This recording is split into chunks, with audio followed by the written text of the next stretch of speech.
And God said, "Let there be light." And boom, I am now enlightened. So I don't know how many of you remember, but approximately 4 months ago I did a video on the topic of antinatalism and why I am no longer an antinatalist, and practically I haven't been an antinatalist for 2-3 years-ish now. A YouTube user named the Cosmic AntiNatalist did a response to that video I made and provided some criticism towards what I said there. And technically I responded to that video already in June, but I recorded it, but because I had no more space on the memory card on my camera, I wanted to delete the old files, but deleted the new ones by mistake. So there was a lot of content I recorded in that time period, which I wanted to upload in the summer, in the course of summer, and it's gone. I want to go through every single point of criticism that the Cosmic AntiNatalist raised in his video, so I'm going to show you the whole clip first before I go through it step by step in detail.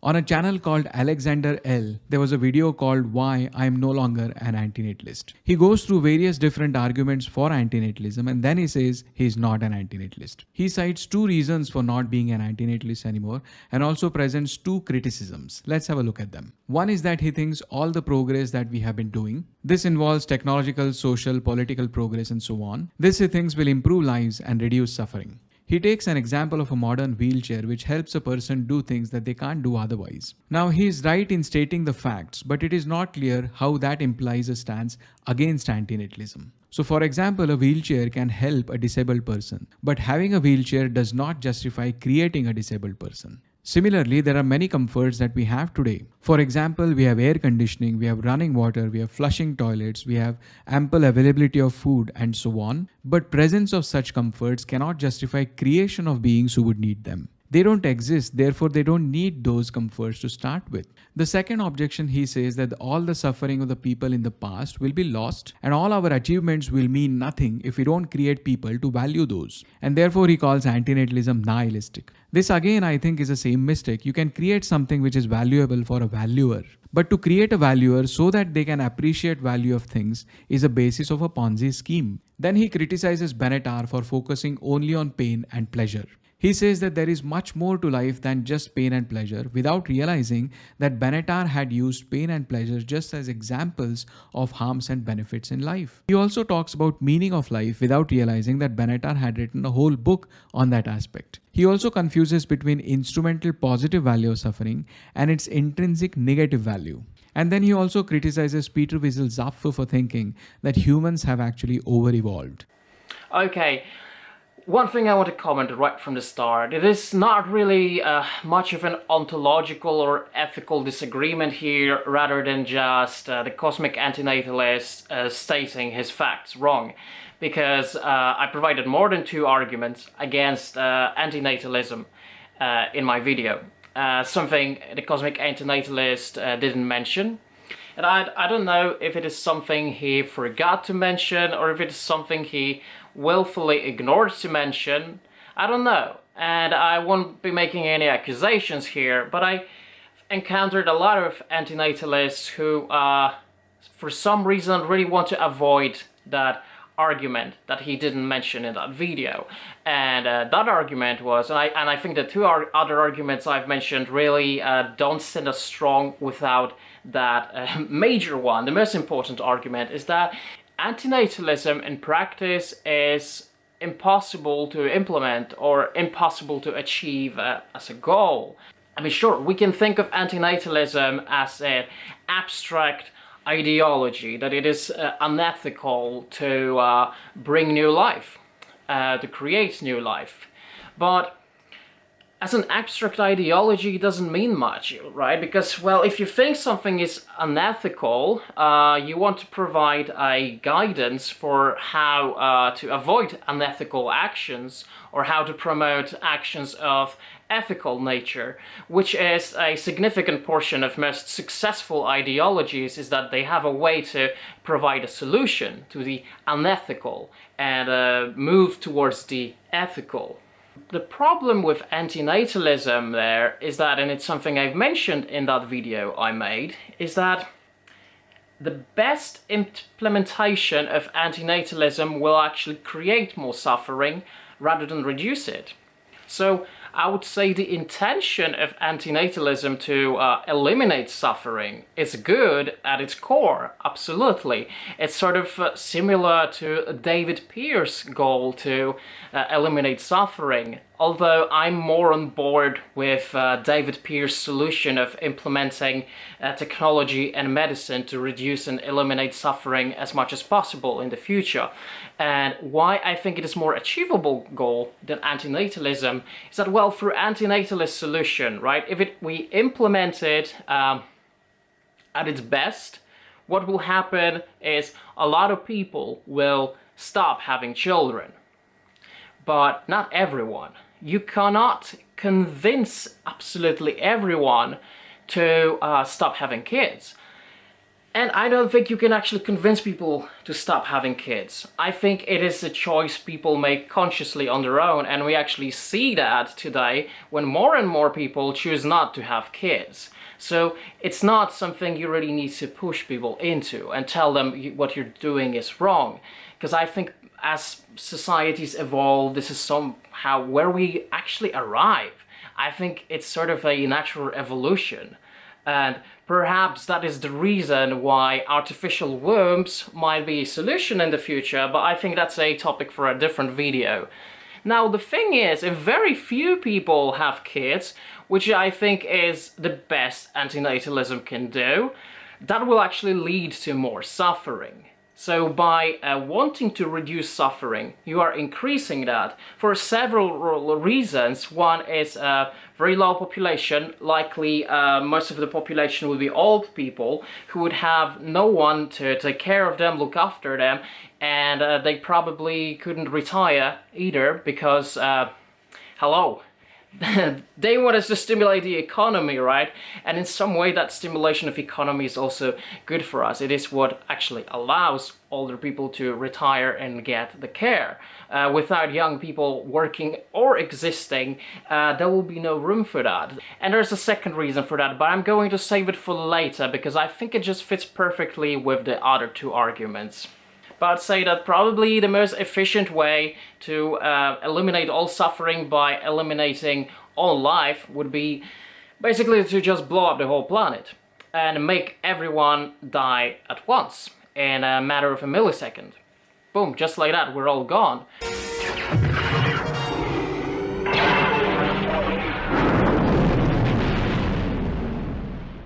Because, you know, if you kill 100 people, you're probably going to create a suffering for at least 1,000 people, because those 100 people will on average have at least 10 people who care about them and love them.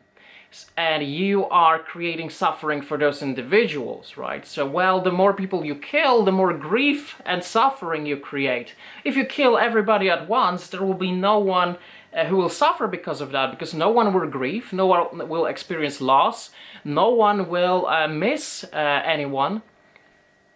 I would say that's the most ethical way to actually implement antinatalism, but you are doing it against people's will. And at its core, one of the arguments for antinatalism is that you shouldn't bring people into life against their will, and because that person doesn't exist yet, you cannot possibly obtain their consent.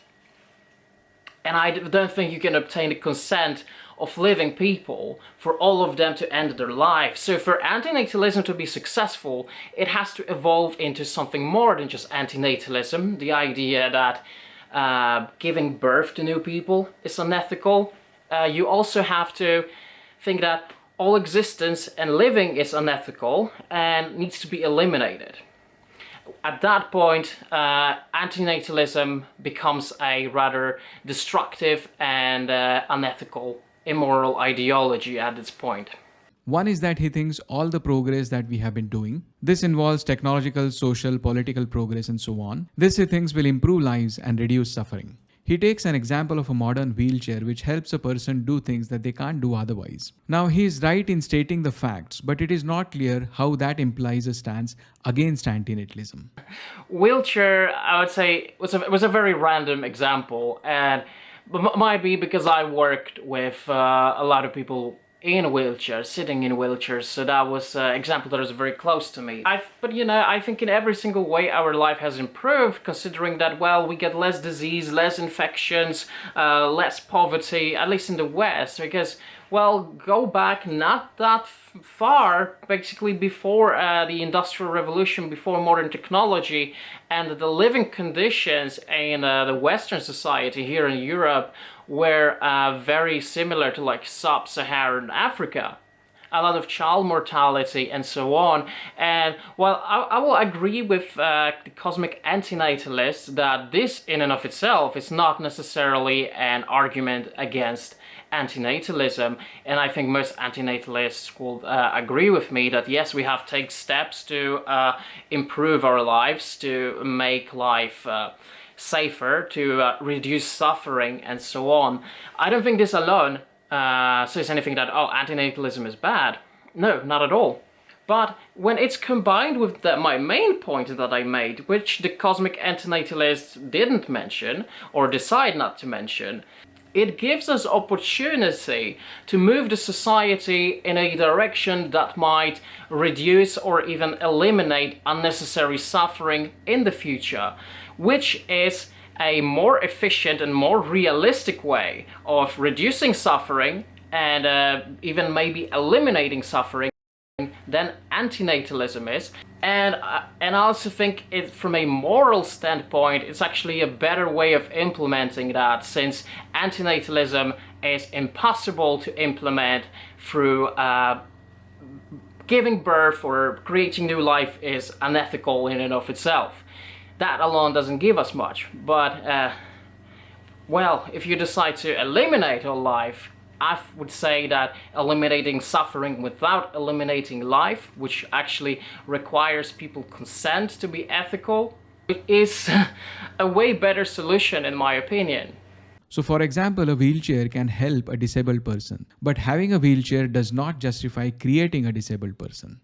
I would be very careful with your wording there, because and I don't think that's what you mean. I hope that's not what you mean, but I think a lot of people could read into that is that you mean that disabled people don't deserve to exist just by the virtue of being disabled, which I don't think is what you meant, because well, as an antinatalist, I would assume your position is that nobody should actually exist.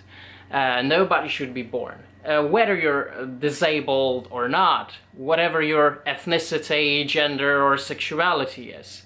And I'm 99% sure that that is your position, but I think, some people could read something else into that. Similarly, there are many comforts that we have today. For example, we have air conditioning, we have running water, we have flushing toilets, we have ample availability of food, and so on. But presence of such comforts cannot justify creation of beings who would need them. They don't exist, therefore they don't need those comforts to start with. You know what? I will actually agree with you there. Like, yes, a person who was not born yet has no need and has no need to exist. And coming to be is happening without our own will to become something, because we cannot become something when there is no existence. So, yeah, I'll agree with you there. But I actually have a question for you. Do you think that creating life is wrong based specifically on that lack of consent of a person who hasn't been born yet and the inability to obtain that sort of consent? Or is it that because life contains suffering that we shouldn't be bringing new life? Because I think there's a huge difference there, and I think a lot of antinatalists include both in their ideology, but I think a lot of the time one outweighs the other, and I'm thinking if we actually do eliminate all suffering, is there still a reason not to create life? That's a good question, and I would actually love to talk about it with you, if you don't mind. The second objection, he says that all the suffering of the people in the past will be lost and all our achievements will mean nothing if we don't create people to value those. And therefore he calls antinatalism nihilistic. This again I think is the same mistake. You can create something which is valuable for a valuer. But to create a valuer so that they can appreciate value of things is the basis of a Ponzi scheme. Okay, I would say this. I think you absolutely misunderstood my point I was trying to make. I don't think we should bring new life so that they can value what's already been created for the sake of that value in and of itself. You know, I think this is something a lot of conservatives actually do. That, you know, the new people that come to be should value the traditions and those values, uphold those things, which I don't necessarily agree with. I think that we as a society need to move forward and we need to challenge old ideas. And that's not exactly where I'm coming from. And you compared my suggestion to a Ponzi scheme. Well, I would disagree with that 100% because I don't think it's about the new, younger people supporting the older structures that support and benefit older generations. Through the technological progress that we are, and medical progress, and social progress as well, we are creating better future for future generations. So actually, the hard work we're doing today and that our ancestors did and that our offspring will do in the future will actually create a better future, a better tomorrow for future generations. So future generations that are non-existent yet will actually benefit from that the most. It's those who are already in existence who benefit the least from that, right? Let's say, hypothetically, that the first person who will be able to live till they're 1,000 years old is already alive today. If you were 50 or 60 right now, your chances of being that person is rather low, right? I think there's a lot of opportunity that will be available to future generations that is not available to us. The reduced suffering, reduced pain, perhaps full immunity to illness or ability to freeze a sick body until we'll develop methods and technology to actually cure that illness, and then reanimating the individual and performing the surgery or procedure on them to actually help them. And you know, you freeze the body to save their life, their time. You buy them literally time until there is availability of treatment.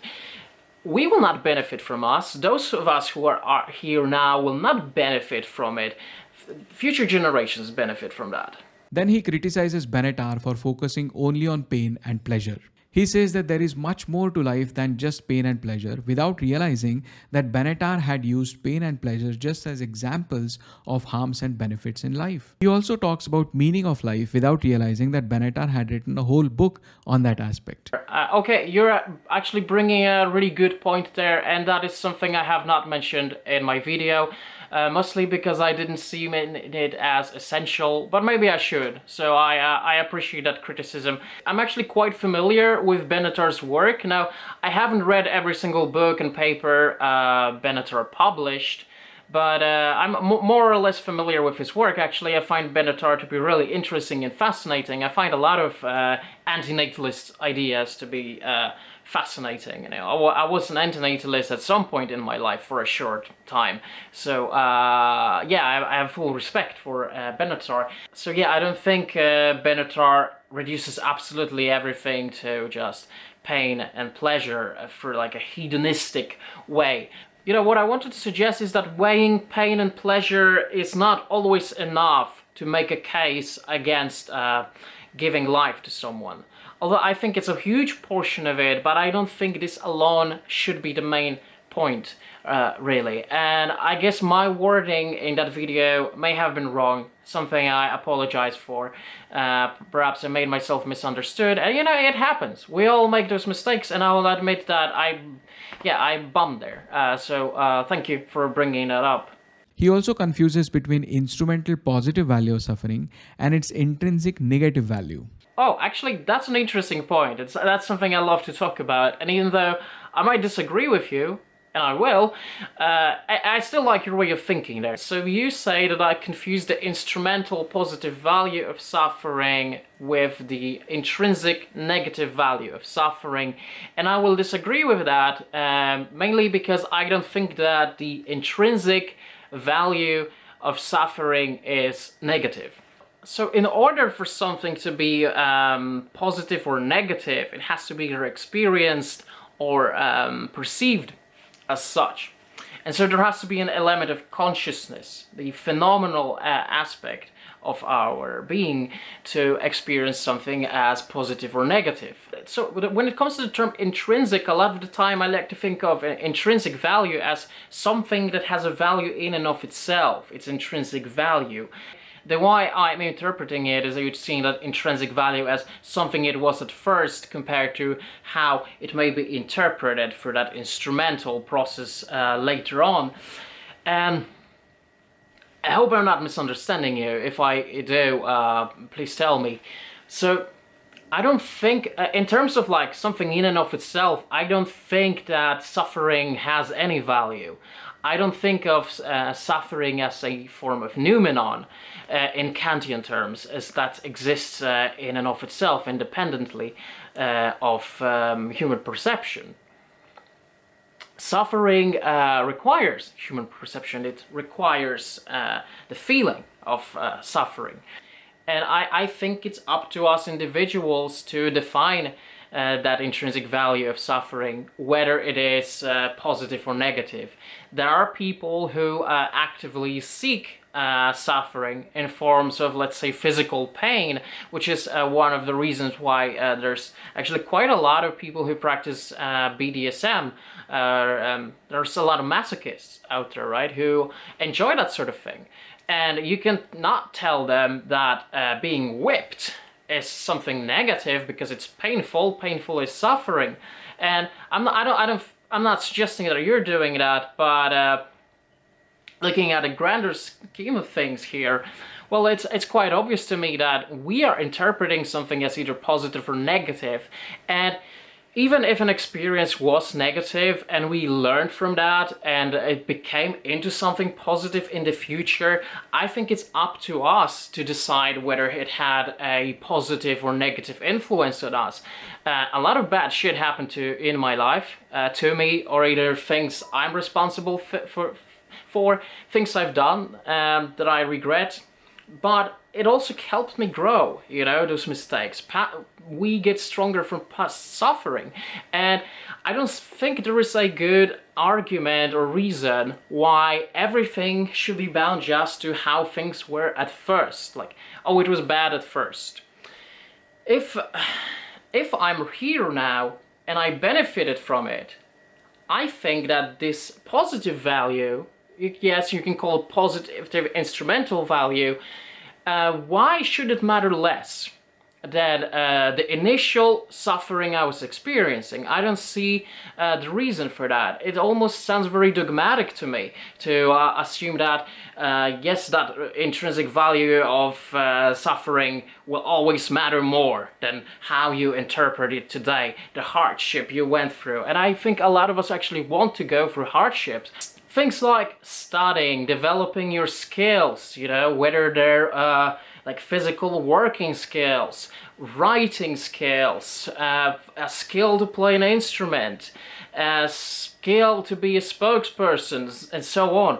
A lot of that is hard work, and hard work is actually a form of suffering, you know, and I think it's the same can be said about bodybuilders who put themselves through suffering to obtain that sort of physique. I don't think you can tell them that suffering is still bad because it has a negative intrinsic value. it's up to them to define that. I don't think it is up to you to tell them that. I just think that if you put things this way, it leaves very little room for flexibility. You know, it's like, yeah, this is how things are. You have nothing to say about it. It is bad. There's no room for it to be, for you to interpret it as good. I don't think that's how we work as humans.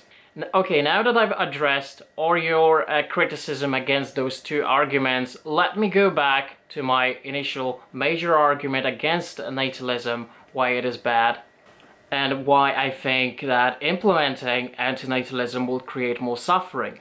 Okay, so now if we're at a point where there's a lower population, very few people, because antinatalism was partially implemented, which is the best antinatalism can do, the fewer people we have, the slower the progress will be.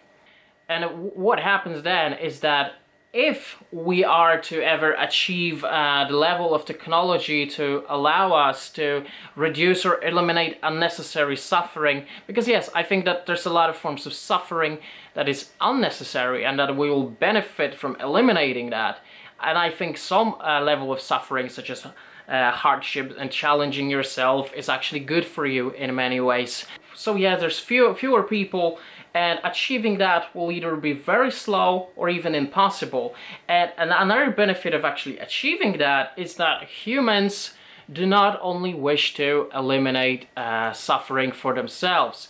I think, and sometimes I used to think that people are like the worst animals on this planet. I think it's a very mainstream view to think that we are so horrible, we're worse than the other animals. And I'm actually thinking that the opposite is true. We're probably the most empathetic animals on this planet, and we are the only animals who have both the empathetic and cognitive ability to reduce suffering or eliminate suffering for other species. So have a fantastic day, all of you, the Cosmic AntiNatalist included. Actually, I hope you have a day so fantastic that you'll stop being an antinatalist. I'm kidding, of course. Farewell, good people, and ciao.